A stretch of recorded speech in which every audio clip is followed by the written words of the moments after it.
তারিখে সংসদ এলাকার মধ্যে আমাকে প্রকাশ্যে জঙ্গি এমপি বলে অপবাদ দেওয়া হয়, যা বিভিন্ন সামাজিক যোগাযোগ মাধ্যমে ছড়িয়ে পড়ে। এতে করে আমি সামাজিকভাবে ভীষণ হ্যায় প্রতিপন্ন হচ্ছি। এমন গর্বিত কাজ সংসদে অন্তরে হওয়াকে আমি সংসদে আমার বিশেষ অধিকার ক্ষুণ্ণ হয়েছে বলে মনে করছি। মাননীয় স্পিকার, আসলে আমি এভাবে এখানে দাঁড়াতাম না, শুধু দাঁড়িয়েছি শুধু আমার নিজস্ব ব্যক্তিগত কারণে নয়। আমি চাই যে শব্দটি আমার জন্য ব্যবহার করা হয়েছিল, এটি একটি ফ্যাসিস্ট ওয়ার্ড। এগুলো গত 17 বছর ব্যবহার করা হয়েছে, আর এগুলো ব্যবহার করে ভালো মানুষকে, দাড়িওয়ালা টুপিওয়ালা মানুষকে বিভিন্ন অপবাদ দিয়ে বিভিন্নভাবে তারা হ্যায় প্রতিপন্ন করেছে।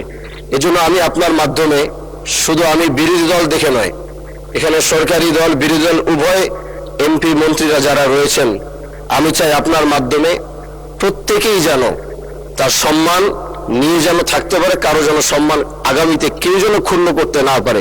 এজন্য আপনার কাছে আমি বিনীত অনুরোধ জানাচ্ছি।